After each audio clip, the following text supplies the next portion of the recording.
Hello friends, dear students, मैं doctor Manoj Yadav, associate professor, department of botany, Samrat Prithviraj Chauhan government college Ajmer, BSc part second, paper second, उसमें taxonomy का topic आज हम लोग start करेंगे। डेफिनेटली मैं समझता हूं बच्चों को इसका फायदा मिलेगा। टैक्सोनॉमी का इंट्रोडक्टरी पार्ट आज हम लोग देखेंगे और सिलेबस के अकॉर्डिंग आगे बढ़ते जाएंगे। सबसे पहले वर्ड ये आता है टैक्सोनॉमी। तो who coined the term taxonomy? Taxonomy term was coined bye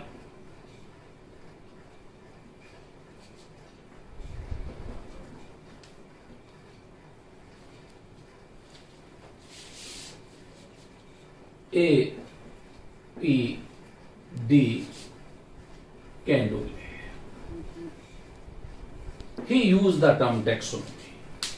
botany में हम लोग इस टैक्सोनॉमी को ही प्लांट टैक्सोनॉमी के नाम से जानते हैं। And plant taxonomy is also known as, यहां पे इसी को हम लोग सिस्टमैटिक बोटनी भी बोलेंगे। Systematic botany. फिर सेम क्वेश्चन बनता है, who coined the term systematic? जैसे term taxonomy was given by Candolle, but who coined the term systematic? Systematic term was given by Carolus Linnaeus.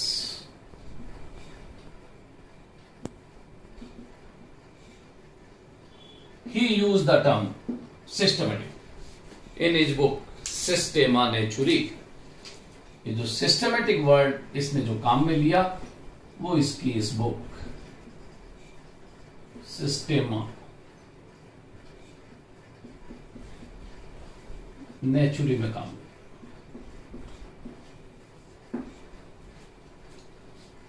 तो इस तरह से दो इंपॉर्टेंट क्वेश्चंस आप लोगों के जो एक एक नंबर के आते हैं उसमें बनता है कि ये टैक्सोनॉमी वर्ड किसने दिया। तो कभी भी कैरलस लीनियस को याद मत करना, कैंडोले को याद करना। फिर भी याद नहीं हो तो हम लोग याद कराते बच्चों को, जैसे मारवाड़ी में वो तो यानी डोले कैन डोले, तो कैंडोले है, याद रखना कैंडोले। तो ये टैक्सोनॉमी टर्म इस कैंडोले की दी हुई है और सिस्टमेटिक वर्ड इस कैरलस लीनियस ने सिस्टेमा नेचुरी बुक में दिया। And Carolus Linnaeus he is known as father of plant taxonomy.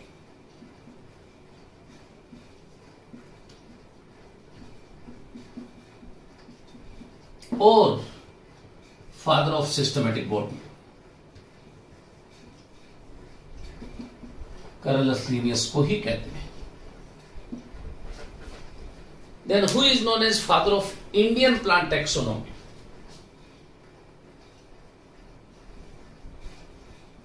Father of Indian plant taxonomy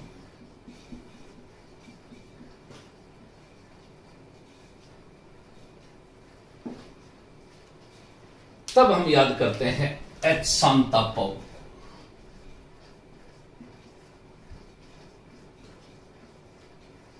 he is known as father of Indian plant taxonomy. इस तरह से अपने को ये इंट्रोडक्टरी पार्ट टैक्सोनॉमी का हुआ।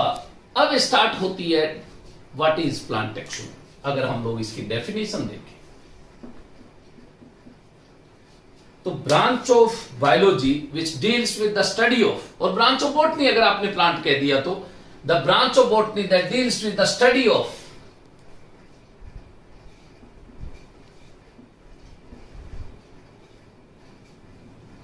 प्लांट्स आइडेंटिफिकेशन,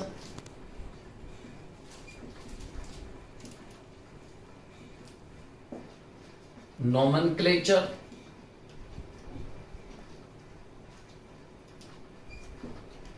क्लासिफिकेशन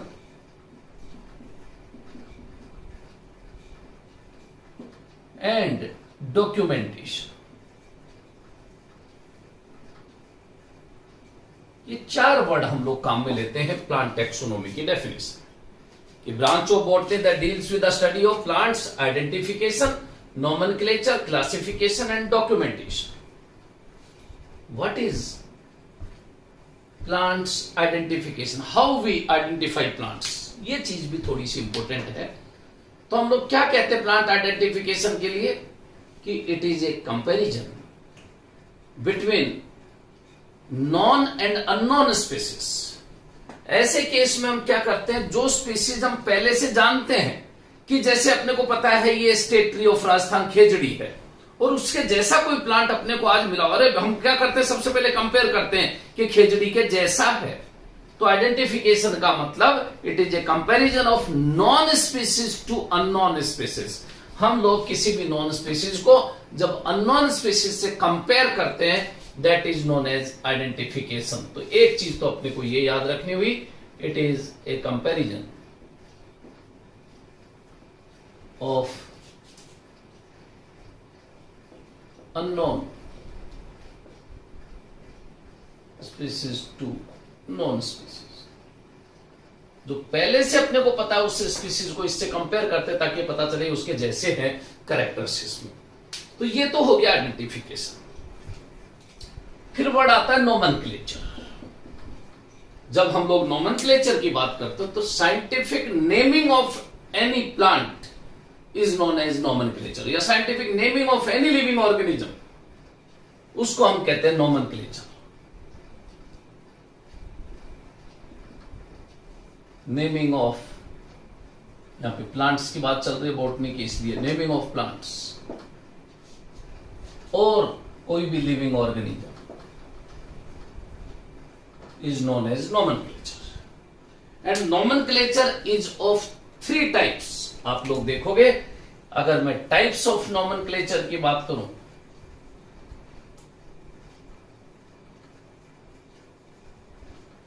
तो it is of 3 types. कौन कौन सी देखो, एक तो बाइनोमियल नोमेनक्लेचर,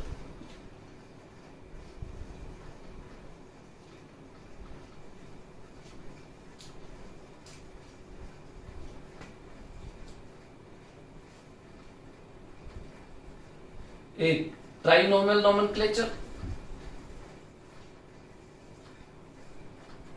और third one is polynomial nomenclature.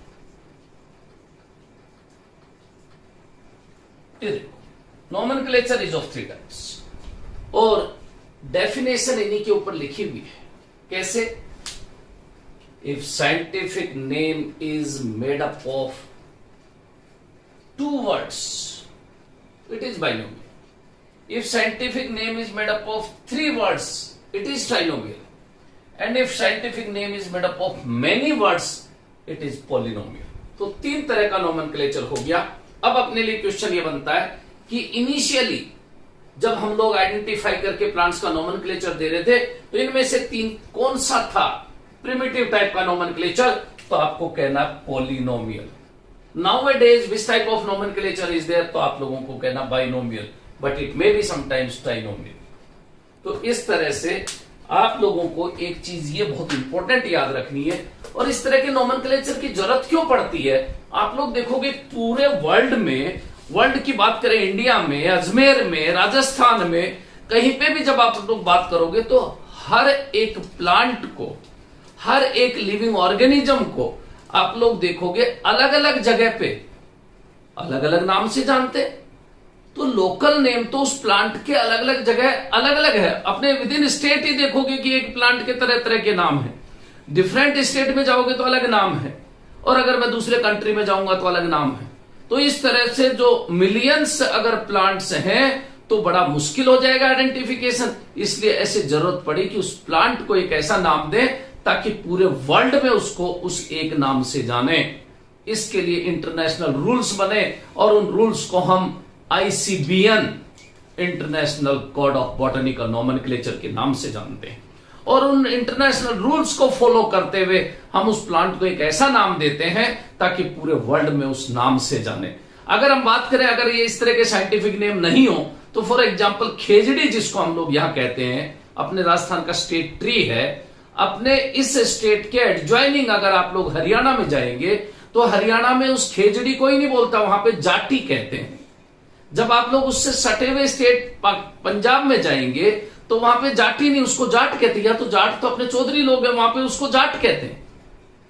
इसी तरह अगर मैं केरला में जाऊं तो कलाइलुलम नाम देते। तो तरह तरह के, अगर मैं जर्मनी में जाकर कहूं कि आपका खेजड़ी कहां, तो कोई बता पाएगा खेजड़ी कहां है।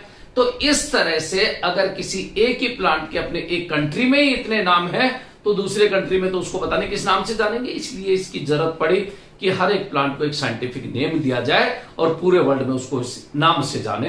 तो प्रोसोपिस सिनेरेरिया जैसे अपने स्टेट ट्री ऑफ राजस्थान खेजड़ी का साइंटिफिक नेम है, जो आप लोगों को याद रखना है।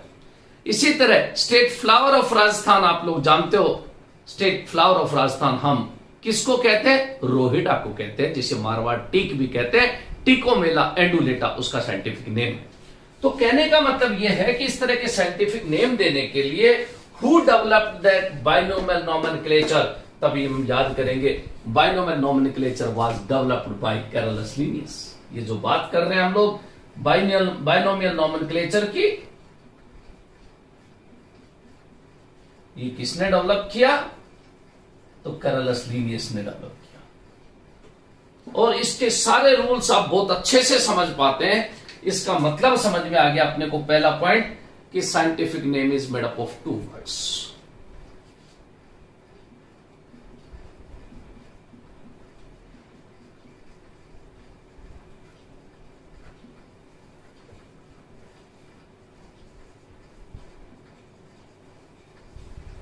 ये वर्ड भी अपने को समझ में आते हैं कि 2 वर्ड से मिलकर बना है।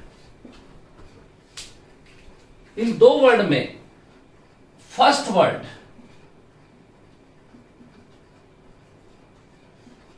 Represents generic name,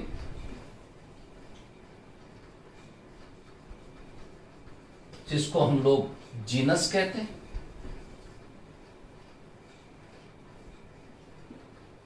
and second word represents specific epithet,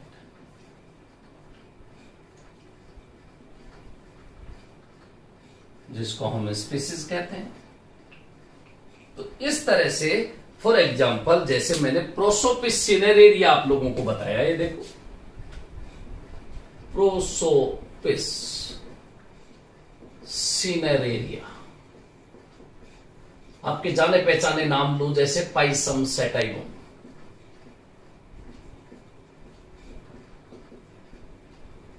जैसे सोलेनम ट्यूबरोसम,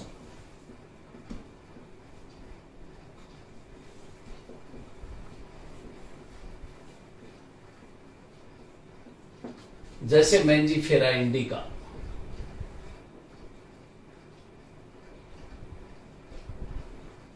इस तरह से सब में आप लोग क्या देख रहे हो कि 2-2 वर्ड है। देखो सब 2-2 वर्ड है। तो एक चीज तो ये क्लियर कट हो गई, साइंटिफिक 2 वर्ड्स का बना हो और उसमें फर्स्ट वर्ड ये जीनस है सब में, और ये इसका स्पेसिफिक एपिथेट है। क्लियर हो गई ये बात भी। ये दोनों वर्ड ये आप लोग देखोगे लैटिन वर्ड्स होते हैं। कैसे? Latin words. Why that Latin language is used for scientific name? क्यों हम लैटिन लैंग्वेज को यूज करते हैं? तो आप याद रखना, Latin language is dead language. Dead language का मतलब क्या?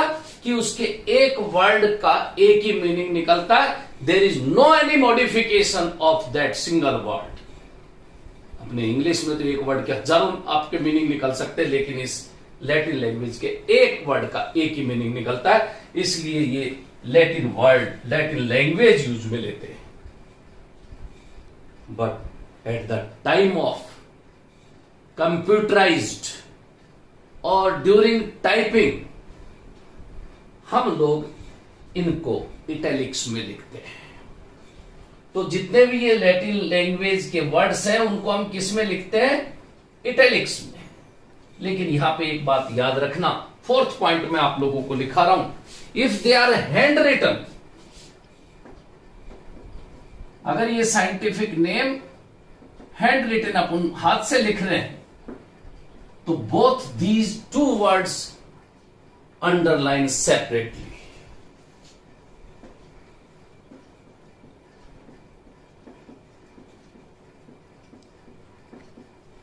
इसलिए आप लोगों ने वहां देखा होगा मैंने दोनों वर्ड को अलग अलग अंडरलाइन किया, चाहे कोई से भी हो, ये दोनों वर्ड को। ऐसा नहीं कि आप लोग ऐसा कर दो जिग जिग जिग जिग, वो गलत हो जाएगा, ऐसा कर दो आप, वो गलत हो जाएगा। तो दोनों को हम लोग अलग अलग अंडरलाइन करते हैं, ये चीज भी ध्यान रखना।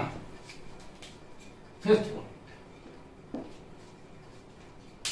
First letter of genus should be in capital. देखो आप लोग ध्यान से, अगर मैंने जितने भी नाम लिखे फर्स्ट लेटर ये देखना इन सब का, ये कैपिटल, ये capital. First letter of that generic name should be in capital, but first letter of specific epithet, देखो इधर, first letter of specific epithet is in small letter. ये भी अपने को ध्यान में रखना है कि इस तरह से अगर किसी भी जीनस का first letter of genus is in capital और first letter of specific epithet की जब हम लोग बात करते हैं तो स्मॉल लेटर में होगा। ये बात भी अपने को ध्यान में रखनी होती है। नेक्स्ट एक इंपॉर्टेंट पॉइंट और, दैट ए स्पेसिफिक एपिथेट, जैसे ये लिखा मैंने Mangifera indica, specific epithet is followed by the abbreviation of that scientist who describe that species. जैसे मान लो लिनियस ने डिस्क्राइब किया तो मैं यहां पे लिन लिख दूंगा या फिर मैं उसको एल डॉट लिख दूंगा, कभी भी इसको अंडरलाइन नहीं करना है। ये भी अपने को ध्यान में रखना है, इसको इटैलिक्स में नहीं लिखना है। तो उस साइंटिस्ट का नाम जिसने इस स्पीसीज को डिस्क्राइब किया, स्पेसिफिक एपिथेट के बाद उस साइंटिस्ट का नाम शॉर्ट में एब्रिवेटेड फॉर्म में लिखा जाता है। ये भी रूल्स में है। तो specific epithet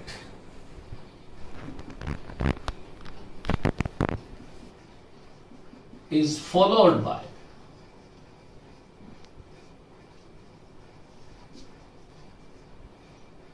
the abbreviation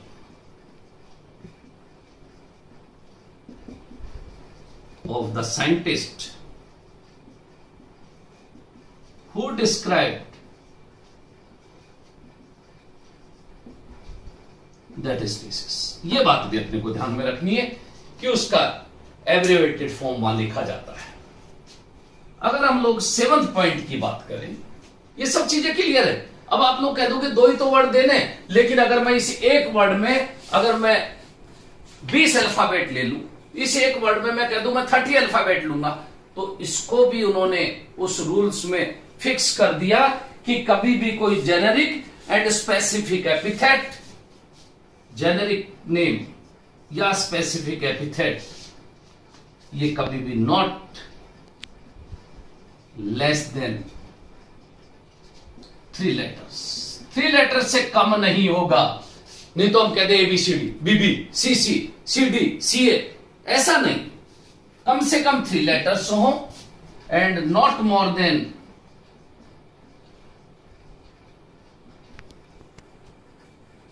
12 letters. ये भी इसमें बना दिया। अगर कोई स्पीशीज में 12 से ज्यादा हैं तो उनको 2 वर्ड्स, उनको हाइफन लगा के उसको ब्रेक करके लिख देते हैं।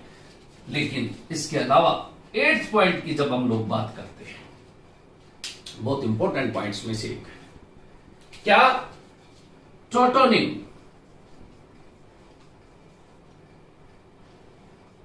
इज इनवैलिड और illegitimate in plants।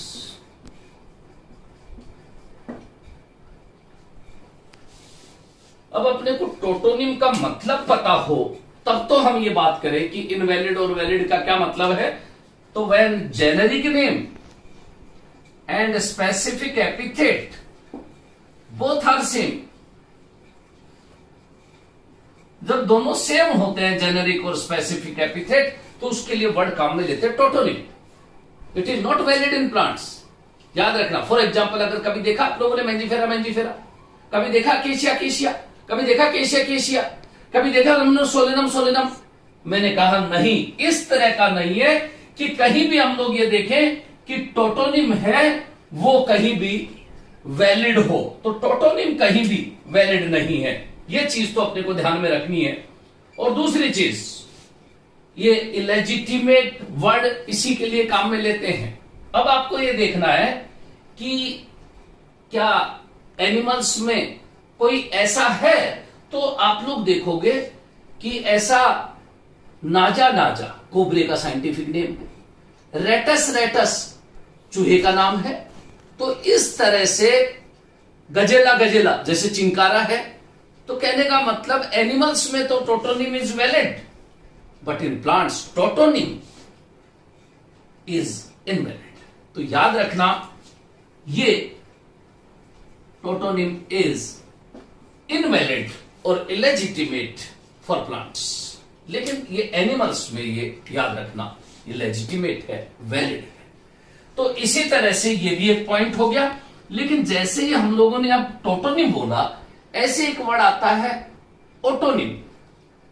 अब ये क्या वो चीज हुई ओटोनिम? तो इसमें भी there are some plants in which scientific name is made up of 3 words. For example मैं आप लोगों को बताता हूं, जैसे ब्रेसिका, ओलिरेशिया, वैरायटी, बोट्राइटिस। अब आप लोग क्या देख रहे हो, इसमें 3 वर्ड हो गए। It is generic name, it is specific epithet, and third word represents name of variety और नेम ऑफ सब स्पीसीज। और साइंटिफिक नेम इस तरह से जब 3 वर्ड्स का बना होता है उसको ट्राइनोमियल हम लोग कह देते हैं। लेकिन मैं तो बात उस ओटोनिम की कर रहा हूं कि इस ओटोनिम में ऐसा क्या होता है।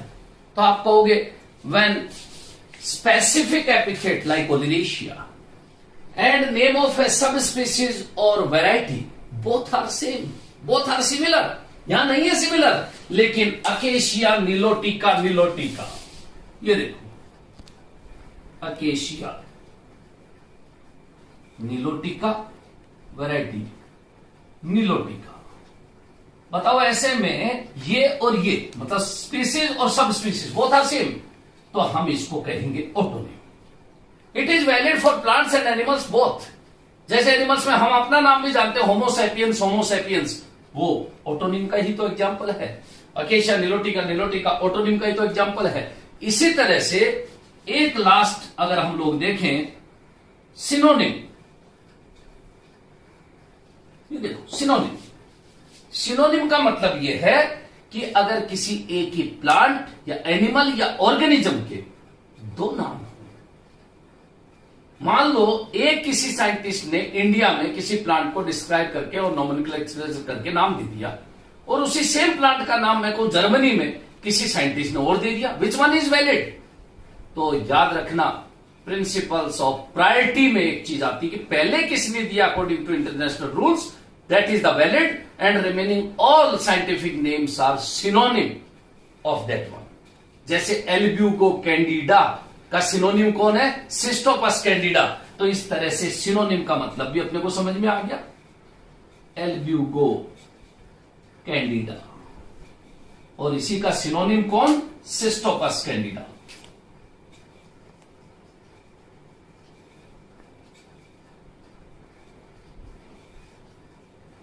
तो इस तरह से आज हम लोगों ने इस टैक्सोनॉमी की जो डेफिनेशन में हम लोगों ने 4 पॉइंट लिए थे, प्लांट्स आइडेंटिफिकेशन देख चुके, और नॉमेनक्लेचर का सिर्फ और सिर्फ हमने क्या देखा है, एक ये डेफिनेशन और एक ये बाइनोमियल नॉमेनक्लेचर और एक ये ट्राइनोमियल नॉमेनक्लेचर। ट्राइनोमियल को भी हम लोग डेफिनेशन देते हुए और पोलिनोमियल की डेफिनेशन विद एग्जांपल देते हुए और बाद में फिर क्लासिफिकेशन, डॉक्यूमेंटेशन आगे बढ़ते जाएंगे नेक्स्ट क्लास में। Thank you.